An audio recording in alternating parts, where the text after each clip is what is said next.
अस्सलाम वालेकुम। पाकिस्तानी सियासत में एक बड़ी जो पेशरफ्त है वो हुक्मरान जमात के अपने ही किसी वज़ीर का मुस्ताफ़ी हो जाना है। और ये तीसरा मौका है कि एक बड़ा स्कैंडल सामने आता है, बड़ा मेजर मेगा स्कैंडल, जिसके नतीजे में प्राइम मिनिस्टर किसी अपने वज़ीर को कहते हैं कि आप इस्तीफ़ा दे दें, और फिर वो किसी ट्वीट या प्रेस कॉन्फ्रेंस की शक्ल में अपने इस्तीफ़े का ऐलान करते हैं। जुल्फ़ी बुखारी ने गुज़श्ता रोज़ एक ट्वीट की जिसमें उन्होंने कहा कि रिंग रोड वाले मामले के अंदर वो इस्तीफ़ा दे दें ताकि इसकी शफ़ाफ़ तहकीकात जो है उसको आगे बढ़ाया जा सके। जेस्चर अच्छा है, लेकिन हमारी इतला ये है कि प्राइम मिनिस्टर ने उनको कहा कि आप इस्तीफ़ा दे दें, उन्होंने खुद से वॉलंटियर नहीं किया। ये एटलीस्ट हमारी इतला है, वो इसको डिनाई करना चाहें तो उनको पूरा हक हासिल है। इसी तरीके से कहा यह जाता है कि वज़ीर हवाबाजी जो हैं उनको भी कहा गया कि वो भी इस्तीफ़ा दे दें। अब इसके पीछे कहानी जो है वो इतनी लंबी है कि वो उसका सिरा आपस में मिलाना मुश्किल हो जाता है कि कहाँ से शुरू हुई, कहाँ ख़त्म हुई। जो तहकीकाती रिपोर्ट की पूरी तफसील थी उसका एक पैरा है, और वो पैरा हम स्क्रीन पे डालेंगे, जहाँ से उसका जुल्फ़ी बुखारी का लिंक इस्टेब्लिश होता है। जुल्फ़ी बुखारी की संगजानी वाली साइड के ऊपर इनकी ननिहाल की हज़ारों एकड़ ज़मीन है, और ये पूरा जो रावलपिंडी रिंग रोड का प्रोजेक्ट था, जब इसकी अलाइनमेंट के अंदर तब्दीली की गई तो दो लोग बराह रास्त नाम लेकर अपोजिशन और तहकीकाती जो अदारे थे उनकी जानब से हमारे रिपोर्टर्स को इतला आनी शुरू हुई कि दो लोग उसके अंदर बेनिफिट कर रहे हैं। एक पहला नाम जो सर फहरिस्त आता था जुल्फ़ी बुखारी का आता था, और दूसरा नाम वज़ीर हवाबाजी ग़ुलाम सरवर का आता था। ग़ुलाम सरवर का नाम रिपोर्ट के अंदर हमारे पास नहीं है, लेकिन जो 7-8 स्कीमें उसके अंदर आइडेंटिफाई की गई हैं उनमें से कम एक स्कीम ऐसी मौजूद है जो बराह रास्त उनकी तरफ जोड़ी जाती है। जो लोग इसकी तहकीकात कर रहे थे, जो इससे मुंसलिक थे, वो हमें आगाही उससे तो यही मिलती है। जो पैरा जुल्फ़ी बुखारी को लिंक करता है वो तोक़ीर शाह के हवाले से, और तोक़ीर शाह बड़ा इनका नाम सामने आया मॉडल टाउन के वाक़े के हवाले से। मॉडल टाउन में जो कुछ हुआ उस वक्त सब कुछ ने कहा कि शहबाज शरीफ वज़ीर आला थे, इनके राइट हैंड मैन तोक़ीर शाह थे, और तोक़ीर शाह और शहबाज शरीफ ज़िम्मेदार हैं हर इस काम के जो कुछ मॉडल टाउन में हुआ। आज तक उसका नतीजा कुछ निकला नहीं है। पीटीआई की हुकूमत भी 3 साल से चल रही है। मेरी बड़ी उम्मीद थी और दुआ थी कि अल्लाह करे कि मॉडल टाउन जैसे, साहिवाल जैसे जो इंसिडेंट्स हैं, इमरान खान कम अज़ कम एक मामले के ऊपर तो क्रेडिट ले सकते हैं कि मैंने इन चीज़ों के ऊपर ऐसी तहकीकात की कि असल जो मुजरिम था उसको कैफ़रे किरदार तक पहुँचाया, लेकिन नहीं हो पाई। तोक़ीर शाह का नाम इस रिपोर्ट में भी आया, और पहले तो हमें यही नहीं था पता कि जुल्फ़ी से उसका लिंक है। फिर हमें मालूम हुआ कि उनके ननियाल से उनके मामू लगते हैं, उनका रिश्ता कुछ ऐसा है, कज़न वज़न लगते हैं। वाजिद बुखारी के जो मिसिज़ हैं, जो वालिदा हैं जुल्फ़ी बुखारी की, उनके कज़न लगते हैं, और वो उस रिश्ते से इनके मामू लगते हैं। तो ये संगजानी वाली साइड पे जो उनकी ज़मीनें हैं, तो वहाँ से जुल्फ़ी भी बेनिफिट किए हैं, और जो एयरपोर्ट वाली साइड से वहाँ से ग़ुलाम सरवर बेनिफिट किए हैं। पैरा कहता है कि तोक़ीर शाह जो हैं रिंग रोड ये रेंट सीकिंग एक्टिविटीज़ में मुलव्वस थे, और उनके एक पब्लिक ऑफिस होल्डर जो उनके अजीज़ हैं उसके ज़रिए वो इन्फ्लुएंस करने में कामयाब हुए। ये इस रिपोर्ट के सफ़ा नंबर 20 के ऊपर ये पैरा है, जहाँ से डायरेक्टली वो रिलेशनशिप उन्होंने इस्टेब्लिश कर दिया। लेकिन इसके ऊपर अंसार अब्बासी की अगर रिपोर्ट सामने रखें, जो आज द न्यूज़ और जंग में उनकी रिपोर्ट छपी हुई है, तो वो इस रिपोर्ट के ऊपर भी उनको कवर अप नज़र आता है जो अंसार ने रिपोर्ट दिया, क्योंकि उनका ख्याल ये है कि 3 रुकनी तहकीकाती रिपोर्ट कमेटी बनाई गई थी। उसके बाद एक ही रुकन की रिपोर्ट को काफ़ी जानते हुए सारा कुछ क्यों कर लिया गया, बाकी 2 की रिपोर्ट किधर है? ये बड़ा इंपॉर्टेंट क्वेश्चन है कि चीफ़ मिनिस्टर ने, चीफ सेक्रेटरी पंजाब ने, सारों ने सिर्फ एक ही बंदे की बनाई हुई रिपोर्ट के ऊपर क्यों रिलाई किया? क्योंकि यहाँ तासुर जो है वो आम तौर पर यही है कि प्राइम मिनिस्टर ने एक्शन लिया है, और प्राइम मिनिस्टर ने एक्शन तब लिया है जब उनको ये इतला पहुंची कि यहाँ अरबों रुपए लोगों ने कमा लिए हैं रिंग रोड के डिज़ाइन में तब्दीली करके। जिन लोगों की ज़मीनें उस मंसूबों में आ रही थी उन्होंने वहाँ सोसाइटीज़ बनाई, और किसी के पास अगर 2000 एकड़ थी उसने 5000 एकड़ बेची और कई अरब रुपया जेब में डाला। ज़मीन है या नहीं है बाद में देखेंगे, और ये लंबा एक घपला हो गया आपकी हुकूमत में। प्राइम मिनिस्टर के ये चीज़ नॉलेज में आई और उन्होंने तहकीकात ऑर्डर की। हमारे पास ये इतला ऐसी पहुँची थी कि प्राइम मिनिस्टर ने ऑर्डर किया। इसके ऊपर जब ये प्रोग्राम किया हमने गुज़श्ता हफ्ते, तो उसके बाद PMLN ने प्रेस कॉन्फ्रेंस भी की, अपोजिशन ने इसके ऊपर सवालात उठाए, असम्बली के अंदर ये मामला पहुंचा। तो PTI Pakistan Muslim League Nawaz से गुज़श्ता हफ्ते हमारे पास प्रोग्राम में तशरीफ़ लाए थे तारुल्लाह तारड़, और उन्होंने कहा था कि एक मीटिंग में प्राइम मिनिस्टर का हवाला आता है। तो मैंने उन्हें कहा था कि मुझे वो डॉक्यूमेंट दें कि प्राइम मिनिस्टर का हवाला कहाँ से आता है। तो उन्होंने एक डॉक्यूमेंट हमें भेजा है, और ये रिपोर्ट है जी जो ज़ाहिर करती है कि meeting on ring road and Margalla highway, a meeting to discuss ring road and Margalla highway was held on 28 January 2021। ये स्क्रीन पे लेटर डालिएगा जी, रोक के रखें इसको।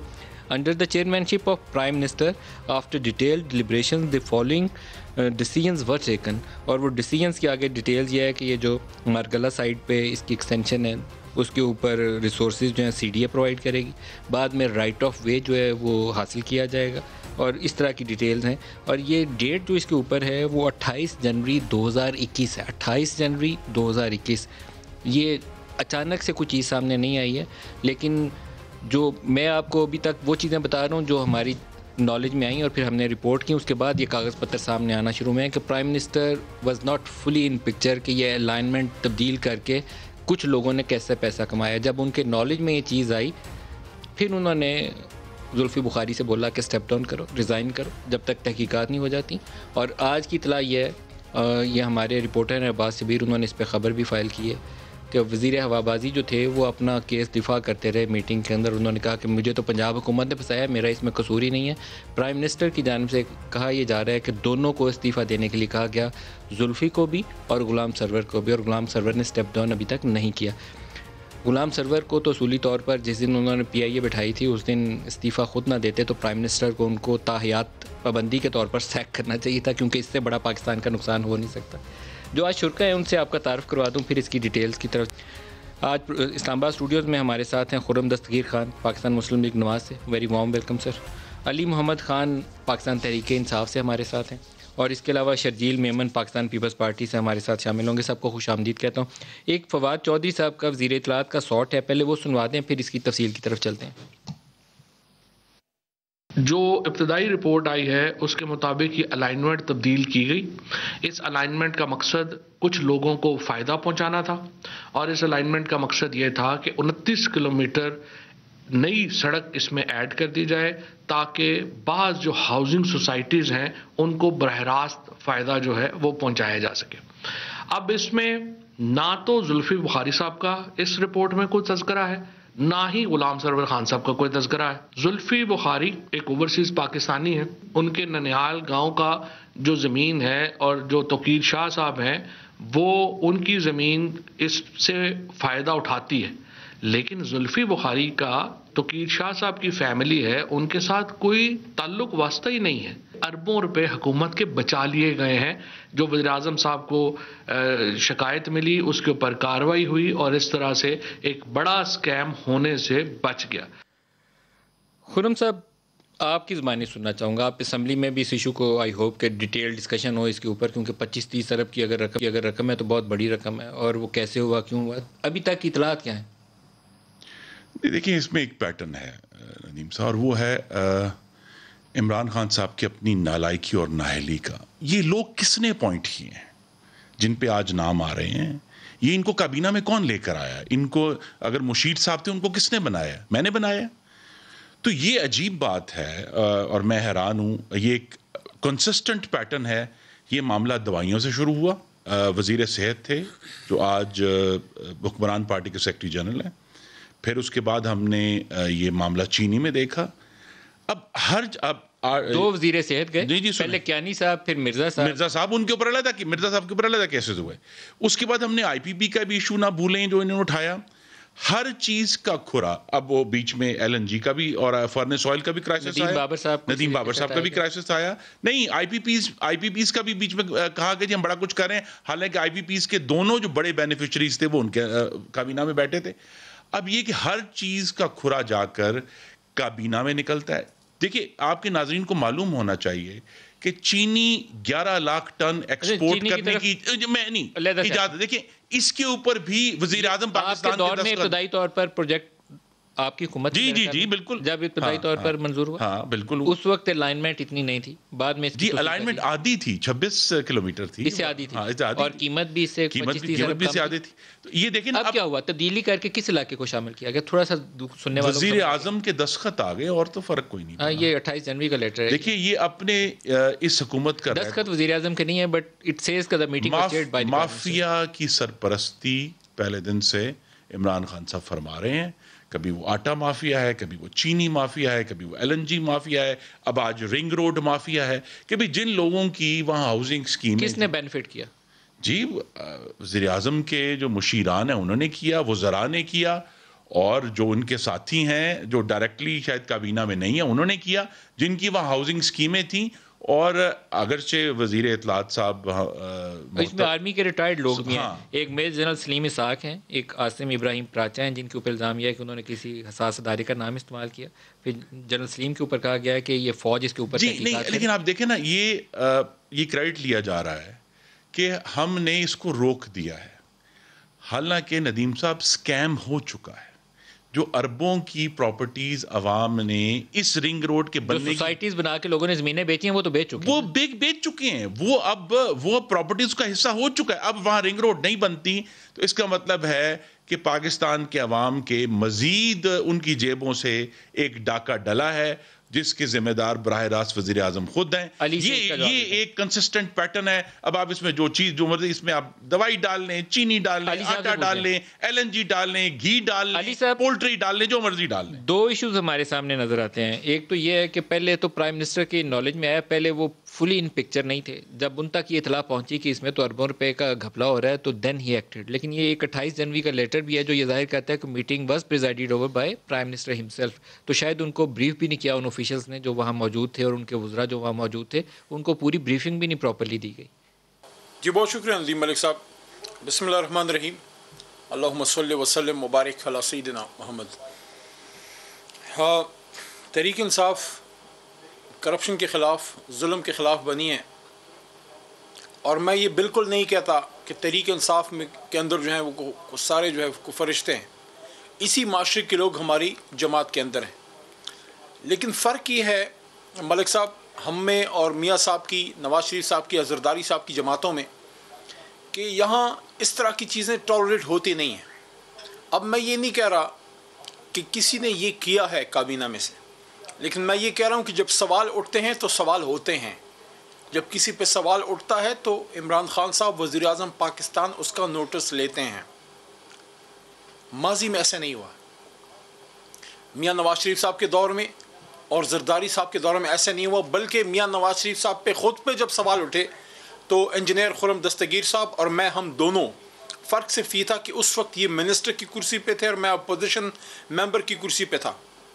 इनके उस वक्त के वज़ीर आज़म, मुल्क के वज़ीर आज़म जनाब मियाँ नवाज शरीफ साहब जब ऐवान में नदीम मलिक साहब खड़े होकर गुफ्तगू फरमा रहे थे कि हुजूर ये हैं वो ज़राए, और वो कागज़ात उन्होंने सामने इस तरह पेश किए। जब वो कागज़ात अदालत में पेश हुए तो वो कागज़ का पलंदा साबित हुए, और वहाँ उनके वकील ने ये कहा कि वो एक सियासी बयान था।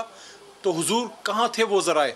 फ़र्क ये था कि इमरान खान साहब की हुकूमत में जब सवाल हुआ किसी पे भी, ये नहीं है कि किसी पे भी सवाल हो वो इस्तीफ़ा दे दे, लेकिन जब मिनिमम थ्रेशोल्ड से कोई बात आगे जाती है तो वज़ीर आज़म साहब उस पर एक्शन ज़रूर लेते हैं।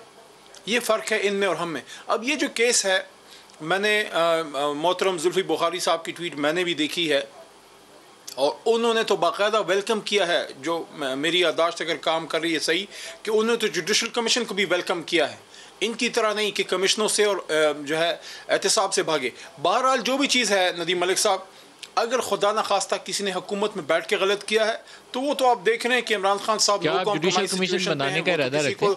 वो तो खुलम खुला कह चुके हैं कि हुकूमत कुर्बान करना कबूल है लेकिन करप्शन नहीं। बाकी अगर किसी ने कुछ किया है तो सामने आ जाएगा, इन्वेस्टिगेशन स्टार्ट है जी। क्या आप जुडिशल कमीशन बनाएंगे? मुझे नहीं पता, लेकिन अगर जरूरत हुई तो बनाई भी जा सकती है। जिन्होंने रिजाइन किया है, मैंने बुखारी साहब की ट्वीट का आपको हवाला दिया है कि उन्होंने अवाम की जेबों से जो अरबों रुपया निकल गया है, चीनी की मद में, आटे की मद में, फर्नेस ऑयल की मद में, दवाइयों की मद में, पोल्ट्री की मद में, घी की मद में, वो कौन वापस दिलाएगा? पहला तो काम अगर इसमें कोई है ना जी, कोई कमीशन वाला, वो ये है जिन अवाम ने वो हाउसिंग सोसाइटीज खरीदी हैं उनके मालिकान को इस बात पर फोर्स किया जाए कि वो फौरी तौर पर पाकिस्तान के अवाम के पैसे जो है वो रिफंड करें, उसके बाद कोई क्रिमिनल इन्वेस्टिगेशन हो। वजीर सेहत को किसने लगाया 2 दफा? इमरान खान ने। वजीर जो है पेट्रोलियम किसने लगाया? इमरान खान ने। अभी भी जो है जो वजीर हवाबाजी उनको किसने लगाया? इमरान खान ने। मुशीर ओवरसीज पाकिस्तान किसने लगाया? इमरान खान ने। एक बार बार पैटर्न है एरर ऑफ जजमेंट का, और अगर मैं उसको उर्दू तर्जमा करूं तो इंसान अपनी सोहबत से पहचाना जाता है। इमरान खान की सोबत करप्ट। सर थोड़ा सा इसको बैलेंस रखें ना, लेट मी रिस्पॉन्ड। अली एक 28 जनवरी का लेटर है, मैं आपसे ये मेरा लेट मी रिस्पॉन्ड टू, फिर मैं आपका जवाब देता हूं। Somebody is misleading the prime minister of Pakistan, he should be held accountable. Let me respond to his questions. Prime minister को अगर एक मीटिंग हो कोई कैबिनेट ईसीसी की या किसी प्रोजेक्ट के ऊपर और गलत ब्रीफ कर दिया जाए तो वो तो उसी के ऊपर अपनी राय देगा ना। तो ये लेटर जाहिर करता है कि 28 जनवरी 2021 की मीटिंग में प्राइम मिनिस्टर को ब्रीफ किया गया। मलिक साहब आपकी इजाजत है, देखिए ये सवाल उठेगा।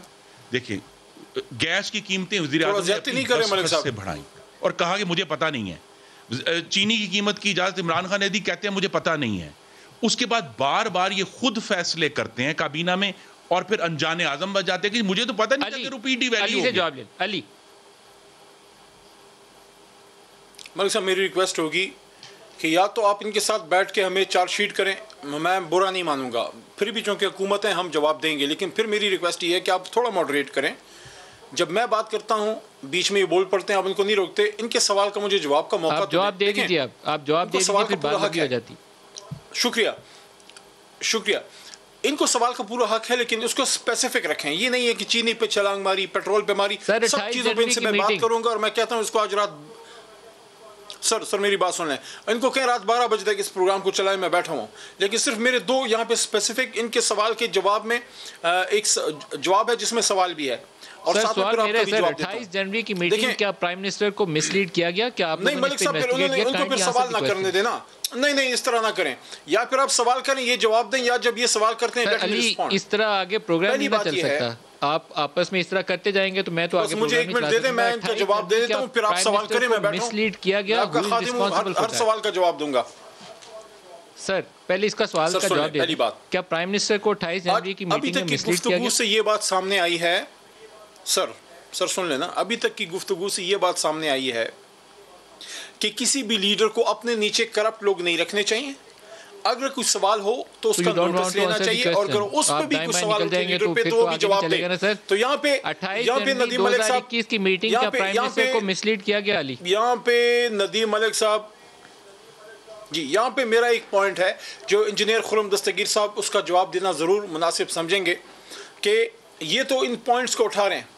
हमारी हुकूमत में तो जिस पे सवाल उठा है उससे या इस्तीफा ले गया है या उसने रिजाइन किया है। क्या 28 जनवरी की मीटिंग में प्राइम मिनिस्टर को मिसलीड किया गया अली? सवाल ये है सर, मैं फिर शकील साहब की तरफ जाऊंगा। सर मैं उस मीटिंग में तो मौजूद नहीं था, लेकिन जो अभी on the face of it सवाल प्रोग्राम में उठ रहे हैं, let me respond to that. मैं जुल्फी बुखारी साहब को डिफेंड नहीं कर रहा, लेकिन मैं आपको ये अर्ज कर रहा हूँ कि रिपोर्ट में उनका नाम तक नहीं है, लेकिन उसके बावजूद उन्होंने इस्तीफा दिया है। अभी यहाँ ये रेज हुआ कि नहीं इस्तीफा दिया नहीं, उनसे इस्तीफा लिया गया है, वो मुझे नहीं पता। जो on the face of it है वो जुल्फी साहब ने खुद वॉलंटियर किया है, उन्होंने इस्तीफा दिया है। अब यहाँ पे इंजीनियर साहब से मेरा सवाल ये है कि मेरे लीडर पे सवाल करते हैं, इंजीनियर साहब से पहले मेरा सिर्फ इतना सवाल है कि आपकी लीडर मरियम नवाज शरीफ साहिबा ने, let's not make it a slanging match, उन्होंने जब ये बात की थी कि मेरी पाकिस्तान से बाहर तो क्या पाकिस्तान के अंदर भी कोई प्रॉपर्टी नहीं है, तो क्या ये जसारत करेंगे इंजीनियर खुरम दस्तगीर साहब मरियम नवाज शरीफ साहिबा से पूछने कि मरियम बीबी आपकी तो पाकिस्तान से बाहर नहीं, पाकिस्तान के अंदर भी प्रॉपर्टी नहीं थी, तो उसका कोई जवाब उनसे उन्होंने सीख किया है? क्योंकि इखलाक के बहुत बड़े पायदान पे बैठे हैं। इस इशू को टेक अप करेंगे कि इसकी तफसील जाने? आपने मेरी बात सुन ली है, अगर सुन ली है तो इंजीनियर साहब से जवाब मुझे ले दें। शुक्रिया नदीम साहब, मैंने सारे दोस्तों की गुफ्तगू बड़ी गौर से सुनी, आपका भी आपने अच्छा सवाल पूछा। देखिए मैं कहता हूँ कि पाकिस्तान में एक मुल्क है तो एक कानून होना चाहिए, और वो एक कानून हर शख्स पे लागू होता है, चाहे कोई अमीर हो, चाहे कोई गरीब हो, चाहे कोई ताकतवर हो, चाहे कोई कमजोर हो। अनफॉर्चुनेटली यहाँ पर अपोजिशन के लिए एक कानून का इतलाक हुआ है और हुकूमत पर बैठे बेंचेस के लिए अलग कानून का इतलाक हुआ है। इस वक्त पीटीआई में मौजूद, चाहे मैं खुरम अपना खुसरो बख्तियार साहब की बात करूं, चाहे अलीम खान साहब की बात करूं, जहांगीर तरीन की बात करूं, परवेज खटक की बात करूं, जुल्फी बुखारी की बात करूं, गुलाम सरवर खान की बात करूं, सीएम बोजदार साहब की बात करूं, सीएम केपीके की बात करूं, असद कैसर साहब की बात करूं, मतलब बहुत बड़ी लिस्ट है, बहुत बड़ी, मलम जब्बा की बात करूं, बीआरटी केपीके की बात करूं, मतलब ये एक बहुत बड़ा एक पेंडोरा बॉक्स है। और जिस तरह हमारे पीटीआई के दोस्त फरमा रहे, बहुत ही इज्जत है इनके लिए, शरीफ आदमी है माशाल्लाह, लेकिन कहते हैं ना कि action speaks louder than words. ये नहीं होता कि हम टीवी पे आके अच्छी अच्छी बातें करें जी हम करप्शन के खिलाफ हैं, हम जो है करप्ट प्रैक्टिस के खिलाफ हैं, और खुद हम सुप्रीम कोर्ट से स्टे ऑर्डर लेकर बैठे हो कि हमारे केसेस को ना चलाया जाए, जैसे कोई मंतक नहीं है। आज दिन तक मुझे लॉजिक किसी पीटीआई के रुकन ने किसी टीवी टॉक शो पे नहीं दी है। रिंग रोड, अब रिंग रोड में आ जाए, अब रिंग रोड पे भी एक नई चीज सामने आई है, इसकी इंडिपेंडेंट इंक्वायरी होनी चाहिए। जहां तक बात की अली मोहम्मद खान साहब ने कि जी जुल्फी बुखारी साहब ने अच्छा काम किया कि जी उन्होंने इस्तीफा दे दिया, अगर यही प्रैक्टिस है तो इस्तीफा आप सबसे ले, जिन जिन के खिलाफ इंक्वायरी चल रही है तो गुलाम सरवर खान साहब भी इस्तीफा दें, आपके बोजदार साहब के खिलाफ भी नैब की वो इंक्वायरी चल रही है शराब के लाइसेंस की, इस तरह फिर खुसरो बख्तियार साहब के खिलाफ भी इंक्वायरी चल रही है, अलीम खान साहब का भी अभी तक कोई नैब ने क्लीन चिट नहीं दी है, फिर आपकी पूरी बहुत लंबी लिस्ट है आपके लोगों की जिनके खिलाफ इंक्वायरी चल रही है, तो सबको इस्तीफा देना चाहिए। अगर यही प्रेसिडेंट आप सेट करके ये अवाम में साबित करना चाह रहे हैं कि जी देखें हमारी पीटीआई ने ये किया कि अगर एक शख्स पे इल्जाम था उसने इस्तीफा दिया, तो जिन जिन लोगों पर इल्जाम आते हैं, जिन जिन लोगों की इंक्वायरीज पेंडिंग है, उन सबको इस्तीफा देने चाहिए। अच्छा, ये बहुत मतलब ये नहीं होना चाहिए कि आपके कॉल और फेल में तजाद नहीं होना चाहिए। ये डॉक्यूमेंट्स है, मैं सारे पढ़ के आपको दिखा सकता हूँ, सारे पढ़ के सुना नहीं सकूंगा, और ये सारी तफसील इस वक्त हुकूमत ने या हुकूमती लोगों से ही कॉपीज़ इसकी मंगवाई हैं, और जब ये सारी चीज़ें मौजूद हैं इस वक्त, तो वो स्कीमें जिन्होंने लोगों से अरबों रुपये बटोर ली हैं, बहुत सारी ऐसी स्कीमें जिनके पास जगह भी पूरी नहीं है, किसी के पास अगर 1000 कनाल है तो 5000 कनाल बेच के बाकी पैसे जेब में डाल चुका है। वो इससे पहले कि पाकिस्तान से भाग जाएं ये 7-8 स्कीमें, वो नोवा कौन है, ब्लू वर्ल्ड कौन है, मुझे नहीं पता, स्मार्ट सिटी कौन है और टॉप सिटी कौन है, लेकिन उन सारों को तो पकड़ा जाना चाहिए।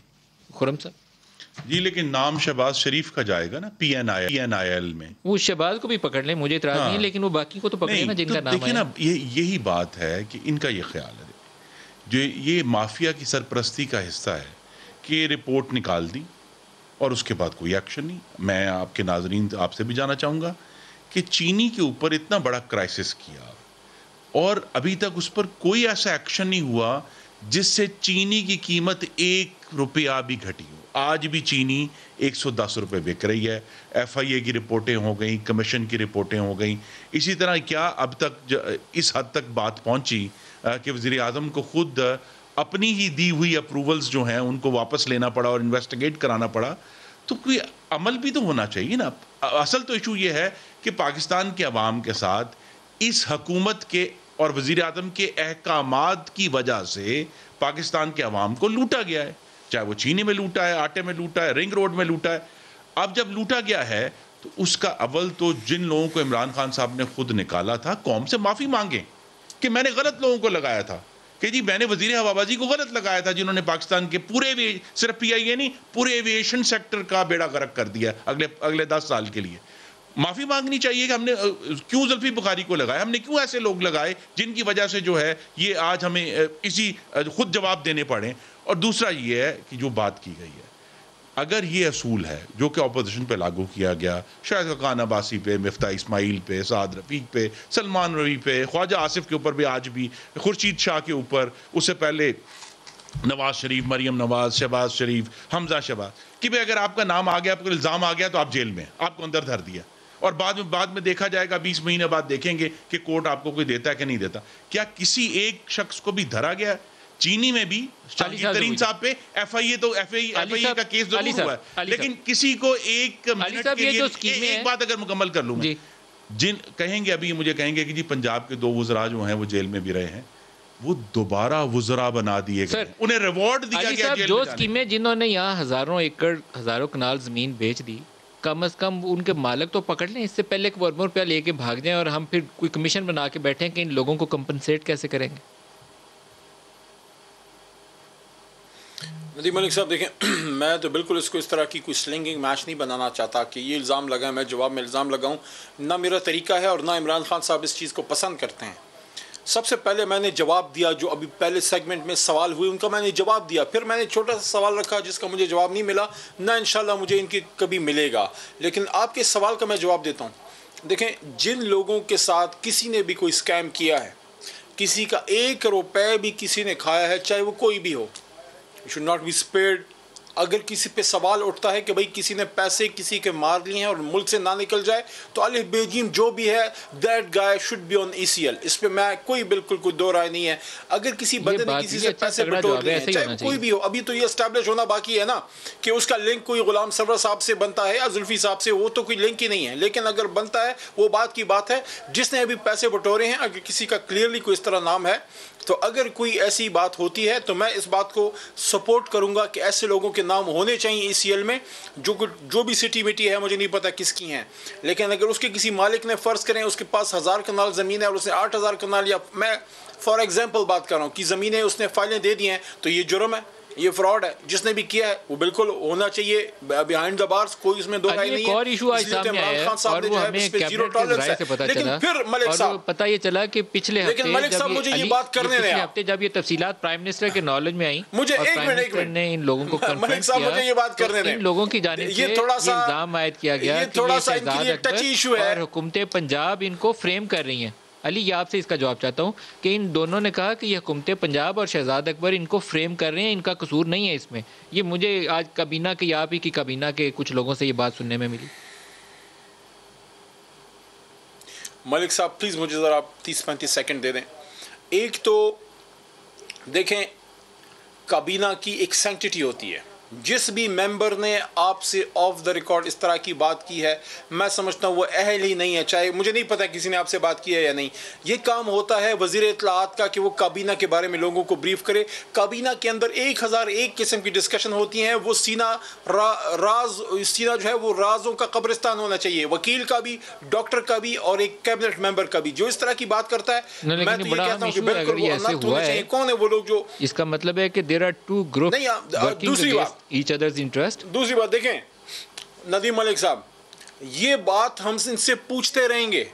अभी एक अखलाकी पायदान पे बैठ के मेरा बड़ा भाई इंजीनियर खुर्रम दस्तगीर मेरे से पूछ रहा है, करप्शन के बारे में सवाल कर रहा है कि ये ज़मीन किसकी थी, किसका इससे लिंक है, क्यों इस्तीफा इसने दिया और उसने नहीं दिया, और क्यों वो बंदा बिहाइंड द बार ना हो। क्या मेरा एज अ पाकिस्तानी राइट नहीं बनता कि मैं अपने बड़े भाई से पूछूं कि आपकी जब हुकूमत थी, आप ही की मौजूदा लीडर और वजारत उज़्मा की एक तरह से उम्मीदवार अपने आप को समझती हैं, मरियम नवाज बीबी ने फरमाया था कि मेरी पाकिस्तान से बाहर तो क्या अंदर भी कोई प्रॉपर्टी नहीं है, और प्रॉपर्टी निकली। तो क्या इनकी जमात में किसी में ज़रूरत है कि वो अपनी लीडर से पूछे कि हुजूर वाला, आप तो लीडर बनने जा रही हैं, आपकी तो अरबों रुपए की प्रॉपर्टियां निकली हैं, बाहर भी हैं अंदर भी हैं, तो आप अगर जुल्फी बुखारी पे इंजीनियर साहब सवाल उठाएं, आपका हक बनता है, आप सवाल उठाएं, गुलाम सरवर खान साहब पे उठाएं, इमरान खान साहब पे, मुझ पे भी उठाएं। लेकिन क्या आप लोगों में अखलाकी जरूरत है कि मरियम नवाज शरीफ साहबा से पूछें कि आप ऑन रिकॉर्ड कह चुकी हैं, अगर कोई शख्स ऑन रिकॉर्ड कहे कि मेरी प्रॉपर्टी नहीं और वो निकल आए तो वो तो झूठा और काज़िब हो गया और हमें इसके जवाब 63 में आ गया। How can that person become a leader? और करते रहेंगे, क्योंकि देखिए इन्होंने जो भी इल्जामात लगाए थे, फिर आपका कोई इखलाकी जवाब नहीं है इस तरह का सवाल करने का। आपकी लीडर ऑन रिकॉर्ड कह चुकी थी और वो झूठी साबित हुई है।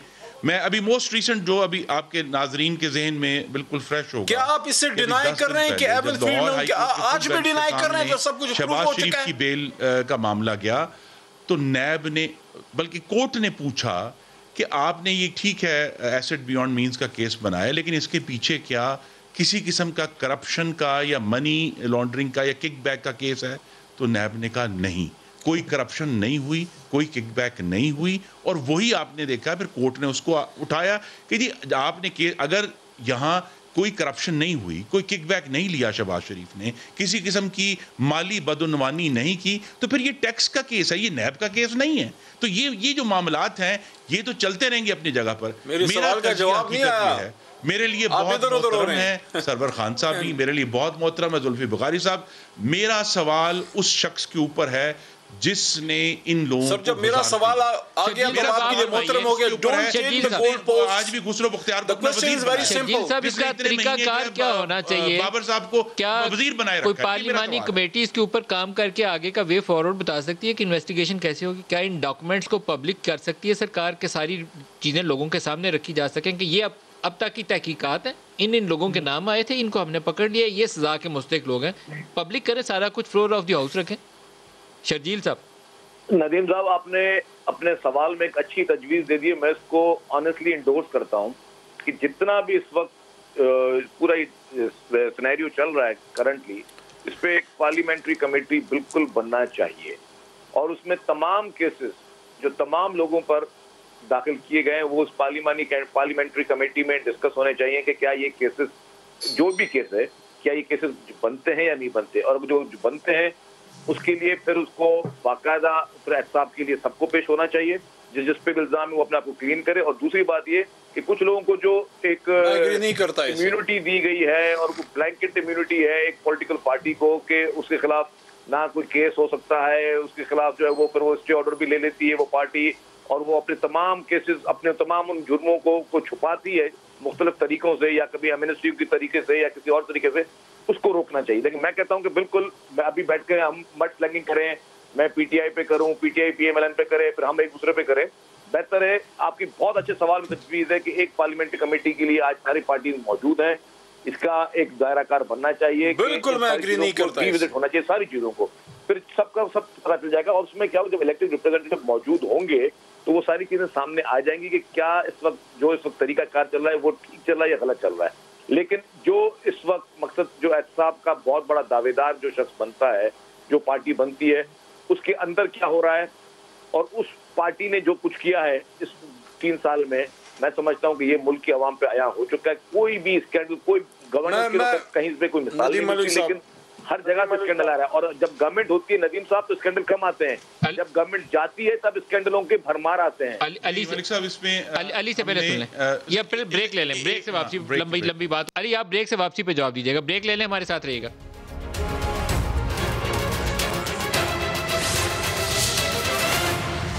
प्रोग्राम में दोबारा खुशामदीद कहते हैं। अली मोहम्मद खान, आपके पास आऊँगा, पहले आप बताइए, अब आपकी पार्टी टॉर्च बेरर है कि पाकिस्तान में एहतसाब होना चाहिए शफाफियत के साथ। वे फॉरवर्ड क्या हो, क्योंकि 3 सालों में आप वो चीज़ें नहीं कर पाए, आपने लोगों को पकड़ के अंदर डाला, कुछ नहीं निकला, आपने लोगों पे इल्ज़ाम आए, बंदे सैक कर दिए, अभी तक सज़ा का अमल आगे तक नहीं बढ़ा। कुछ तो तरीक़ाकार वज़ा करना पड़ेगा कि सारों को एक ही तकड़ी में तोलें और सज़ा का भी एक ही पैमाना हो। अली मोहम्मद खान। मैं 100% आपकी इस बात के साथ हूँ नदीम मलिक साहब। आपके प्रोग्राम में आपने तजवीज़ दी है कि पार्लियामेंट्री कमेटी बनाएं ये करप्शन के ख़िलाफ़ और वो उस पर जो है इम्पार्शल इन्वेस्टिगेशन के लिए स्टेप्स लें। मैं उससे प्रिंसिपली डिसएग्री करता हूँ। उसकी रीज़न ये है कि आप दूध की रखवाली पे बिल्लों को नहीं रखवा सकते। मेरी उस पर काउंटर तजवीज़ है, लेकिन वो तब तक अमल पजीर नहीं होगी अगर दिल से ये लोग करप्शन के ख़िलाफ़ अगर वाकई कुछ करना चाहते हैं। वो ये है कि आप हमेशा एक न्यूट्रल आर्बिटर के पास जाते हैं, आप एक गैर जानिबदार शख्स के पास जाते हैं। जब भी आपको और हमारा कोई मामला होता है, आप जब जिरगा करते हैं, पंचायत करते हैं, तो आप एक ऐसी शख्सियत के पास या ऐसी जगह जाते हैं जिनका डायरेक्टली स्टेक्स नहीं होते, कॉन्फ्लिक्ट ऑफ इंटरेस्ट नहीं होता। उसके लिए मेरी काउंटर तजवीज़ ये है कि बजाय इसके कि we make honourable supreme court of Pakistan a dumping ground for all political issues, जो उनका नहीं, उनका काम ऑनरेबल जज साहिबान का, उनको आम लोगों के मसाइल हल करने दें। मेरी तजवीज़ उस पर काउंटर ये है कि एक इंतहाई क्रेडिबल सोल, साबिका कोई चीफ जस्टिस, साबिका इसलिए कह रहा हूँ ताकि उसके पास वक्त हो काम करने का, अपने साथ उसके सीनियर तरीन पैनल ऑफ जजेस, एक जुडिशल कमीशन हो जो 24 जो है उस राउंड द क्लॉक काम करे, महीने के 30 दिन काम करे, डे टू डे काम करे। और उसमें सबसे पहले अली मोहम्मद, मैं वॉलंटियर करता हूं क्योंकि मेरे 8 साल हो गए, 7.5 साल पार्लियामेंट में, सबसे पहले मेरा नाम उसमें डालें और मुझे वेट आउट करें। मैं दोहरा के सुन लूं आपसे, आप कह रहे हैं फॉर्मर आर्मी चीफ की सरबराही में चीफ जस्टिस ऑफ पाकिस्तान, साबिक चीफ जस्टिस ऑफ पाकिस्तान हो, साथ में उनके जजेस हों। और मेरी बात सुने, सबसे पहले मेरा नाम उसमें डालें क्योंकि 7.5 साल हो गए, वो हो सकता है मैंने भी कोई तस्बीह वगैरह हाथ में रख के तो कोई तीर मार लिया अंदर, और उसके बाद जो है मेरे लीडर का नाम मेरे बाद डालें और फिर किसी को कोई गिला ना रहे। और ये 7 दिन हफ्ते में काम करे, 30 दिन महीने में काम करे, 365 दिन साल के काम करे, सब उसको सपोर्ट करें और उसको तमाम इदारे सपोर्ट करें, उसको सबसे इंपॉर्टेंट स्टेट ऑर्गन सपोर्ट करें, FIA सपोर्ट करें, IB करे, इंटेलिजेंस के इदारे हमारे हसास करें, वो सारे करें और पीछे पॉलिटिकल लीडरशिप खड़ी हो। फिर कोई चीखे ना, फिर कोई ये ना कहे मुझे क्यों निकाला, और ये भी कोई ना कहे कि मेरी पाकिस्तान से भारत के अंदर भी कोई प्रॉपर्टी नहीं है। We should stand behind that, और आप लोग भी खड़े हों, और फिर जो भी उसका फिर आगे हल निकले उसमें फिर लोग जो है जब पकड़े जाए उनको सजाएं दी जाए। तश्कील दे, उसकी टर्म्स ऑफ रेफरेंस के ऊपर एग्रीमेंट करे, इसके लिए भी पार्लियामेंट्री कमेटी चाहिए होगी। आप लॉ के तहत चलेंगे तो चीज़ें काबिल कबूल होंगी। अपनी सलाहियतों पे अपने आप पे भरोसा रखें। अली को, खुर्रम साहब को उसी हाउस में बैठ के ये फैसला करना है ना, तो अगर अली और खुर्रम साहब इस प्रोग्राम में बोल सकते हैं तो साहब देखें, आप वो बात कर रहे हैं जो नॉन स्टार्टर है, आप नॉन स्टार्टर पे बात करें। आप क्या समझते हैं कि यहाँ पे ये जो जमातें हैं, ये जो सियासी जमातें हैं, इनमें कोई इंटरनल डेमोक्रेसी है? इसमें कोई अंदर कोई ये लोग बात कर सकते हैं? लीडर पे जब करप्शन के कोई चार्जेस हों, सेकंड टियर लीडरशिप पे तो थर्ड टियर लीडरशिप बात कर सकती है। मैं ये समझता हूं कि आप उन लोगों के हाथ में जब इख्तियार देंगे, अपना एहतसाब कोई करता है? कौन है दुनिया में जो अपना एहतसाब अपने गले में कौन फंदा डालता है? इसलिए मैं ये कह रहा हूं कि सिर्फ एक नुक्ते पे सब इकट्ठे हो जाए, एक नुक्ते पे क्या एहतसाब होना चाहिए, फिर वो ड्यूटी जो है वो साबिक चीफ जस्टिस को दें, उनको जज साहिबान जुडिशल कमीशन बनाएं इन्वेस्टिगेट करने के लिए। सिर्फ इस नहीं, सारे केसेस। अल्लाह ताला के करम से हमारे पास पब्लिक अकाउंट्स कमेटी मौजूद है। ऑपोजिशन के अरकान ने ऑलरेडी ये जो दस्तावेज़ आज पब्लिक हुई हैं, you scratch my back and I scratch yours, chairman को रिक्वेस्ट की है कि वो फौरी तौर पर जो वो साहिबान जिन्होंने ये ब्रीफिंग दी थी प्राइम मिनिस्टर को, उनको बुलाएं, और अगर ज़रूरत पड़ी तो वो वज़ीर आज़म को भी तलब करेंगे। वेरी इंपॉर्टेंट, यहाँ पे आप कह रहे हैं कि 28 जनवरी को ये जो ख़त कहता है कि प्राइम मिनिस्टर को ब्रीफ किया गया था, जिन लोगों ने प्राइम मिनिस्टर को ब्रीफ किया था उनको पब्लिक अकाउंट्स कमेटी तलब करेगी जी, कि वो हमें बताए ना आके कि ये क्या, ये जो रिपोर्ट है ये क्या कह रही है। और पब्लिक अकाउंट्स कमेटी का बड़ा एक क्लियर मैंडेट होता है जिसमें वो कहते हैं fixation of responsibility and fixation of liability. आप तलब कर सकते हैं बाय ऑर्डर, कोई डिनाई नहीं कर सकता। जो डिनाई कर सकते हैं उसे आप बाय फोर्स ऑर्डर करके तलब बाय फोर्स आप उसको गिरफ्तार करके मंगवा सकते हैं। तो आपने फिक्सेशन ऑफ रिस्पॉन्सिबिलिटी कि कौन शख्स जिम्मेदार था, और फिक्सेशन ऑफ लायबिलिटी, ये दो काम होते हैं मेनली पब्लिक अकाउंट। मुझे भी एजाज़ हासिल हुआ है 2011 से 13 उसमें सर्व करने का, तो वो मौजूद है। हुकूमत उसकी राह में रोड़े अटकाती है, लेकिन मुझे यकीन है कि अगर इसमें अगर पीटीआई के मेंबरान भी सपोर्ट करेंगे, अगर मेजॉरिटी उनकी है उस कमेटी में, अगर वो इसको सपोर्ट करेंगे, वो चाहते हैं कि शफाफ इन्वेस्टिगेशन हो, तो इन्वेस्टिगेशन शफाफ होगी और कम से कम एक केस की तरफ पेशरफ्त हो जाएगी पार्लियामान की तरफ से। सारा कुछ पब्लिक तो करेगा। कि हुआ क्या, सारे डॉक्यूमेंट्स हुआ क्या, डॉक्यूमेंट्स का जो रिट्रीवल है वो पार्लियामेंट्री कमेटीज़ का सबसे पावरफुल रोल है कि वो तमाम रिकॉर्ड तलब कर सकते हैं जिस मामले में हुआ। तो ये मामला जो है ये मुझे गालिबन कल या परसों मीटिंग है पब्लिक अकाउंट्स कमेटी की, उसमें समन्स में मेरा कयास है कि इशू हो जाएंगे, और फिर उससे अगली मीटिंग में ये लोग आएंगे सामने, तो ये वाज़ेह हो जाएगा कि ये जो है इस दफ़ा वज़ीर आज़म को किसने जो है वो इन्फॉर्म दुरुस्त तरीके से नहीं किया। पहले हम ये सारा, अब रिपोर्ट्स और लेटर्स की कॉपीज और रिकॉर्ड्स दस्तियाब हैं जी, उन ऑफिशियल्स को सबमिट करके रिस्पांसिबिलिटी फिक्स करना सबसे पहले वेरीफाई करना है ना जी, आपने वेरीफाई करना है ये डॉक्यूमेंट जो है ये डॉक्यूमेंट वो उनको बोलना पड़ेगा कि ये असली है कि नहीं है। उनको बोलना पड़ेगा कि वो जो रिपोर्ट जो दस्तावेज़ात आपके पास हैं क्या वो असली हैं, वो उसको वेरीफाई करेंगे पर्सनली, आखिर उनके दस्तखत हैं उसके ऊपर, स्टैंप्स लगी हुई हैं, वो वेरीफाई करेंगे। जब वो जिस तरह चीफ सेक्रेटरी पंजाब के नाम ये खत लिखा गया है कैबिनेट सेक्रेटेरिएट से, फिर कैबिनेट सेक्रेटरी आके वेरीफाई करेंगे कि हाँ जी मेरे दफ्तर से ये इशू हुआ है। ये सारे मामला जो हैं हमारे पास पब्लिक अकाउंट्स क्लियर ऑलरेडी एक कमेटी मौजूद है। एक राय दे रहे हैं अली साहब कह रहे हैं कि एक रिटायर्ड फॉर्मर चीफ जस्टिस जो है उनकी सरबराही में कमीशन बना दें, इंडिपेंडेंट पावरफुल कमीशन जिसको सारे अदारे जवाब दें।